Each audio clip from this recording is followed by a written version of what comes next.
putting a mandate out that says you're going to produce children who are exactly the same is very unfair. It's unfair to the people who are trying to help children, and it's unfair to the children. Look at the billions of dollars that have been put forth to districts and states with absolutely no change. Previously, it was okay for kids to fail. And this is saying that's not okay anymore. When you have the so-called No Child Left Behind law, and you want every state to implement it, you have to make sure that the money is there in order for them to do it. And I know in our school systems we're cutting teachers, we're cutting programs because of budget crunches, but yet we are expected to spend all this money to test children.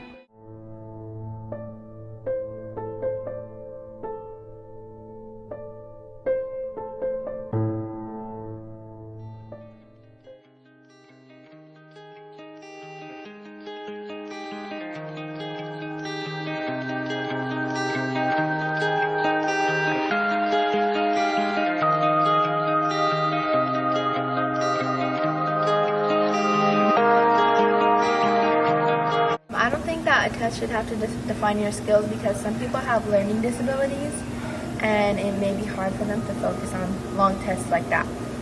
Well, first, I feel like standardized testing is basically a folly. It's basically college's way of saying you are good enough or you're not adequate enough. But essentially, I think that some people just aren't good test takers, you know. Some people feel like they're pressed for time and thus have to rush for some answers and look over potential other answers. So I don't think that testing should automatically determine somebody's statistics or, you know, intelligence. I think real intelligence for me is just a matter of just being a studious person and just being modest about your work ethic and just having good qualities that define you from the rest.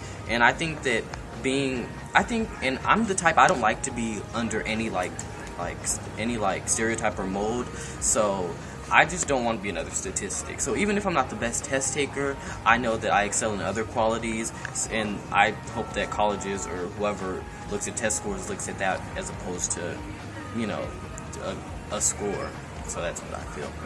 I feel that standardized testing should only determine where you stand in your reading or writing or something, so that it can help you in the long run, not to be based off how smart you are. It should only determine what classes you need to be put in for either the next grade, or if you're really struggling, you can be put in a class that can help you progress in life or in school. I think sometimes it might be necessary, but not all the time. If you're taking a test on a skill that you're good at, then it's good to take a test on that so you can show people that you're really good at that skill, and so you can get a job in it or stuff like that. If you're good at it, then it's good to take a test so you can prove to people how much you know. But for the most part, no, because I know nobody likes taking tests, but sometimes it could be helpful. We all have different learning styles and we will learn in different ways. So testing is just one way of measuring one's intelligence or skill. So if I am a tactile learner or an auditory learner, then I don't think that's a fair way to measure my intelligence or my skills. So you're going to set me up for failure.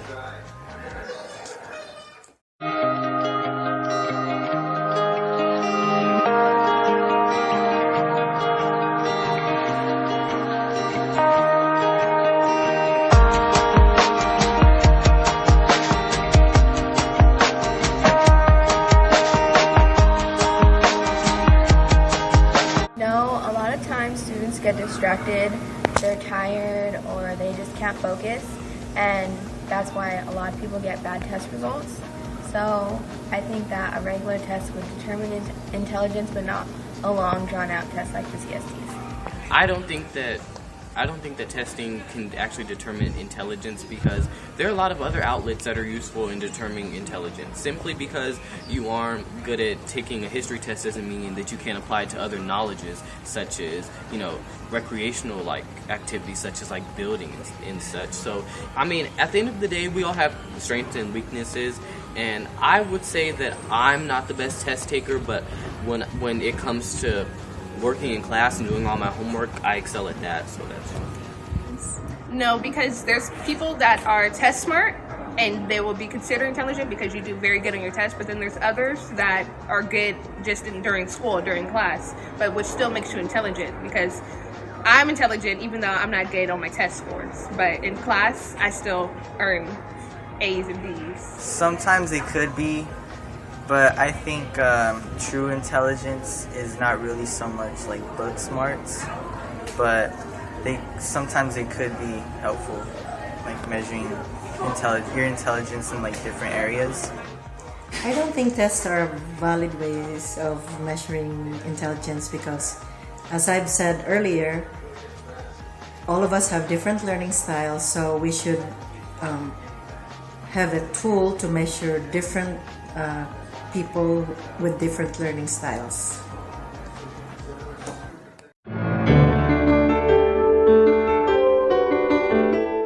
Hi everyone. Do standardized tests truly measure how well our kids perform in school and life? That's what some educators are asking, since No Child Left Behind is up for congressional renewal this year. President Bush signed the No Child Left Behind Act into law back in 2002. It requires schools to test students in grades 3 to 8 every year in reading and math. Schools that fail to make progress face severe penalties like decreased funding. New proposals would make the penalties even harsher. Schools should be held to high standards, but some argue high-stakes testing has forced teachers to teach to the test, giving schools an excuse to cut civics and art classes because they're not a part of federal tests. Parents and teachers should work together on decisions about what and how children learn and find sensible ways to measure that. And Washington should do its homework and not just rubber stamp the bill. That's a page from my notebook. I'm Katie Couric, CBS News.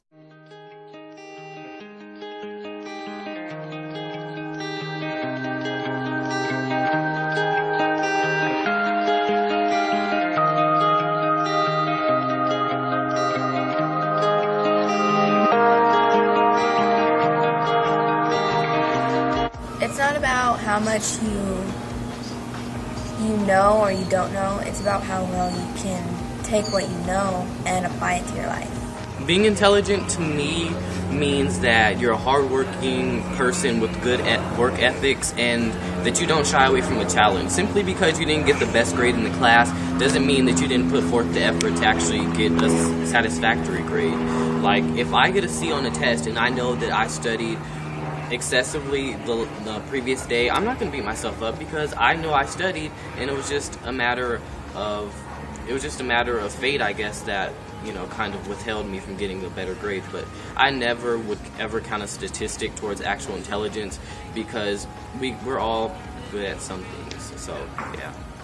I consider being intelligent just being who you are, because there's different intelligence in my way. You can be sport intelligent, meaning that you excel well in sports, or you can be school intelligent, where you ace all your tests and you're just honor roll student. But I think like deep down everyone has a bit of intelligence in them because everyone's different, which makes them intelligent. I think being intelligent is not so much book smarts, but knowing what to do when the time comes to make a decision.